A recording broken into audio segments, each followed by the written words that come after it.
Hola a todos, ¿qué tal? Mi nombre es Héctor.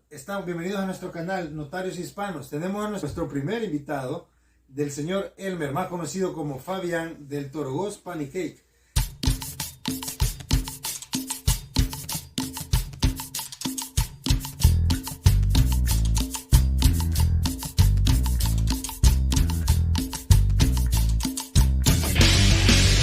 Pues don Elmer, inmigrante, luchador, que ha decidido emprender y sin duda va a lograr cosas grandes. Don Elmer, bienvenido. Mucho gusto, gracias por la invitación. Sí. Bienvenido.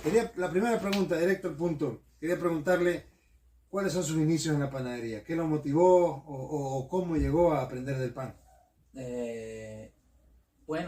Sí, hay un inicio en la infancia, básicamente, desde que tengo recuerdos en los que yo me nació esa pasión por el pan, ¿verdad? Entonces, no tengo una fecha exacta realmente, pero sí fue cuando era apenas un niño. ¿Sus padres ya hacían pan? Sí, correcto.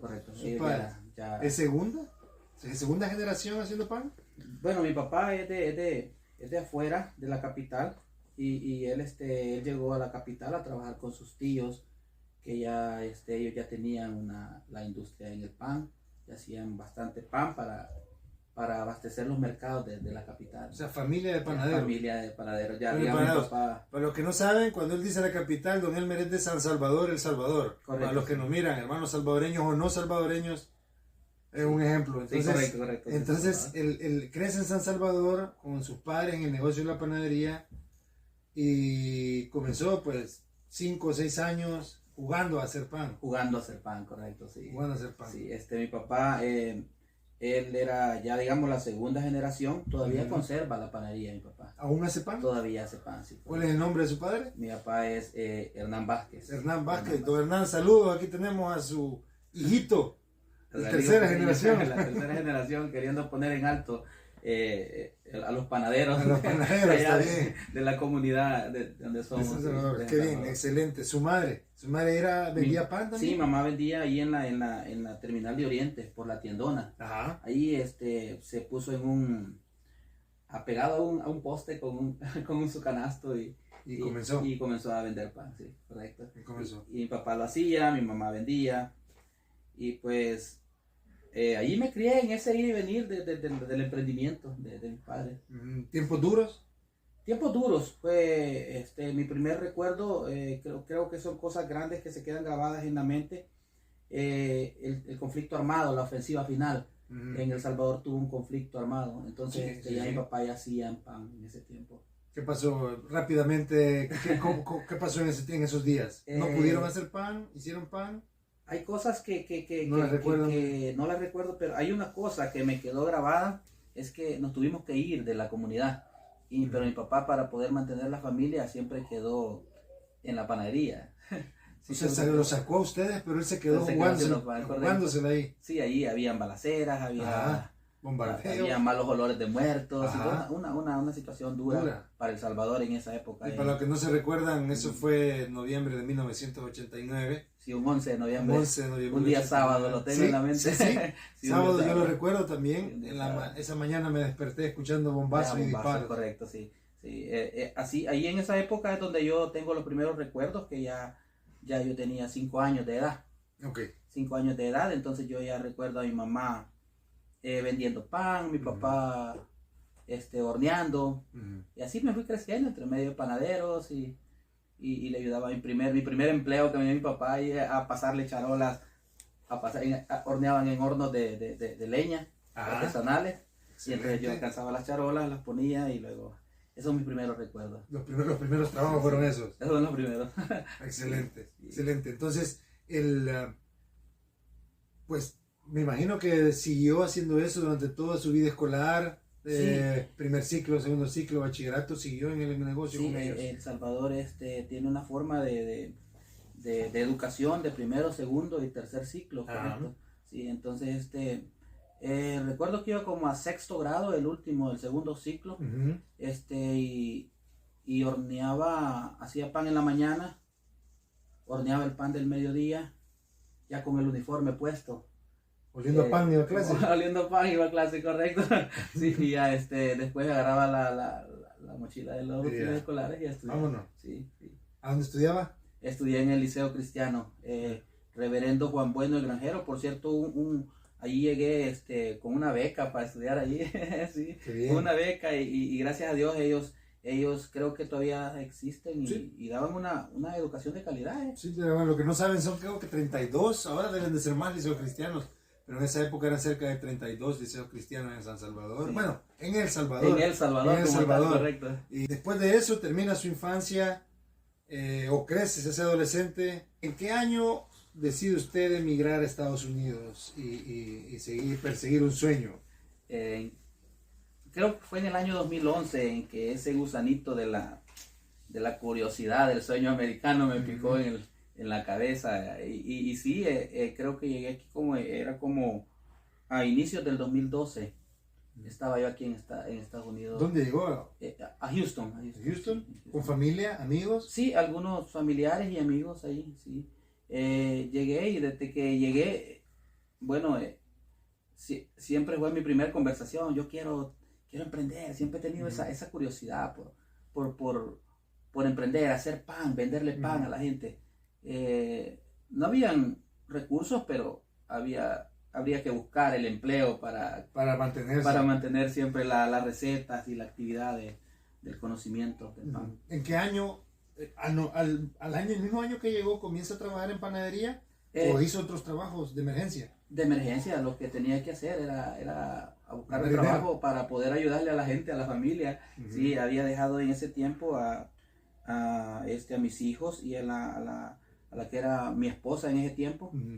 La dejé allá, estaban pequeños, entonces había que mandarle su remesa. Alguien esperaba. Alguien que estaba esperando allá. Sí. ¿Y en qué año comienza a trabajar en la panadería de nuevo? Trabajé en Houston, no trabajé de pan, de panadería, anduve cavando pozos, mi primer trabajo. Cavando pozos, ayudándole a un amigo que me había dado donde vivir. Ajá. Y andábamos haciendo pozos para enterrar cables en el calor de Houston. Es bonita la experiencia. ¿En qué año vivió después de Houston, emigra directamente a Minnesota o vivió en otro estado? Sí, había un primo aquí en Minnesota y él me dijo que bueno, estaba solo y también pues yo estaba solo allá y me dice, estemos juntos y trabajemos aquí. Me pareció bastante curiosa la propuesta, correcto. Ajá. Y entonces me vine y pues aquí fue ya el lugar donde ya no me moví hasta el día de la panadería. ¿Qué año fue eso que llegó a Minnesota? En el 2012 solo estuve como un mes en Houston. Un mes en Houston, o sea, rápido fuera, el calor, ¿verdad? El calor desesperante. Es bonito Houston, pero está fuerte el calor. Saludos a todos de Houston, que seguramente tenemos muchos salvadoreños. A lo mejor sí, hay una comunidad enorme. Tenemos un par de amigos también por allá. Okay. Él llega a Minnesota, busca trabajo en panadería. ¿Cuántos años cuánto tardó, en encontrar su primer trabajo de panadería? Sí, la aventura de encontrar ese trabajo estaba bastante difícil porque yo llegué a un pueblito aquí en Minnesota que se llama Faribault. Al sur de Minneapolis. Sí. Allí pues ni había ni comunidad hispana, casi menos iban a ver salvadoreños. Entonces se presentó la oportunidad de trabajar en una compañía de andar amarrando arbolitos en el tiempo se estaba yendo la nieve en ese rato. Ajá. Estaba como frío y un frío que uno recién venido a El Salvador casi no sabe ni. Sí. Y entonces trabajé allí creo como 3 meses hasta que se me dio la oportunidad de ver pan salvadoreño. El primer pan salvadoreño que vi y no le despegué el ojo fue el pan de la panadería El Guanaco. Panadería El Guanaco, sí. Entonces de ahí le puse el ojo, voy a vigiar, cuando venga la ven y le voy a pedir trabajo. Nunca se dio la oportunidad, pero cuando tuve la oportunidad le pedí ¿Trabajó trabajo. para El Guanaco? Sí, trabajé para El Guanaco. ¿Cuánto tiempo trabajó para El Guanaco? No recuerdo el tiempo exacto. exacto, pero anduvo alrededor de unos 2 años, más o menos. 2 años. Sí. ¿Fue el único trabajo que tuvo haciendo pan? De allí pasé a trabajar en lo que es Supermercado La Palma. Supermercado La Palma, ese también está en St. Paul, Minnesota. En St. Paul, sí, el 655 de la Payne. Ajá, sí, todavía recuerda la dirección. Recuerda la dirección, sí, correcto. De eso, don Elmer, después de trabajar, seguramente aprendió las técnicas en Estados Unidos, porque hacer pan aquí no es igual que hacer pan en El Salvador, ¿o es muy parecido? Es parecido en una forma, pero digamos que tienes que saber cómo se llaman las harinas aquí en Estados Unidos. Entonces, dejar de conocer las harinas como harina suave, semifuerte y fuerte que conocemos los panaderos en El Salvador, y luego empezamos a conocer la high gluten, empezamos a conocer la all purpose, que son las harinas que se manejan aquí, y de ahí pues empezamos a ejercer el arte. Yo siempre he dicho, el panadero es un artista. Sí. Sí, el panadero, sin duda, el panadero es un artista, y tiene que crear de lo que tenga, de la lo que tenga a la mano. ¿Dónde usted decide y qué lo motiva a emprender, a comenzar el Torogós Pan y Cakes? Si dice usted la comunidad, veo que hay una necesidad de pan en la comunidad, ¿qué lo motivó? Siempre fue algo como ese gusanito ahí dándote guerra en el cerebro, de querer tener tu propio changarro y todo eso, pero lo que me motivó, no querer dejar como esa estabilidad que te mantiene siendo empleado, un salario estable, y entonces ese temor, pero de pronto creo que empecé a tener un problema de salud, entonces ya no rendía, ya no era capaz de mantener mi trabajo,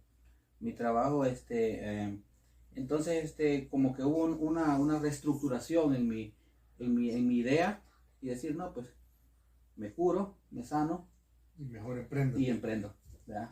Entonces le tuve que echar bastante pensamiento a esa idea. Eso es lo que decimos, que fue como que si fue una enfermedad de algo bueno, de algo malo, perdón, usted sacó algo bueno, que fue el Torogós Pan. Sí, es un buen punto, pero siempre era esa idea que venía cargando ahí. Emprender. Con ese temorcito, pero andaba allí esa idea, ¿no? Ajá. Y de ahí mismo, me imagino, ese gusanito que usted dice, es la semilla que dejaron sus papás en su inicio de pan. Sí, siempre ha sido eso. Siempre hacían mis transmisiones en vivo, hacíamos pan en casa o hacíamos cualquier cosa y la gente nos compraba. La comunidad centroamericana como tal ha crecido los últimos años aquí en Minnesota.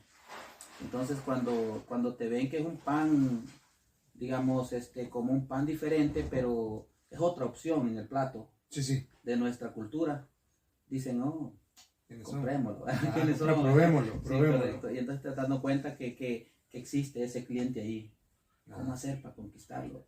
¿Cómo llegar? Y entonces te llega esa enfermedad que te mete en la cabeza hasta que la haces. Y ¿cómo ha sentido usted? ¿Qué procesos han sido fáciles? ¿Qué ha sido fácil? ¿Qué ha sido difícil? ¿Ha pensado en tirar la toalla en algún momento en emprender? Una metralleta de preguntas. Hay muchas cosas, ¿no? Pero sí, en primero que nada, fíjate que es la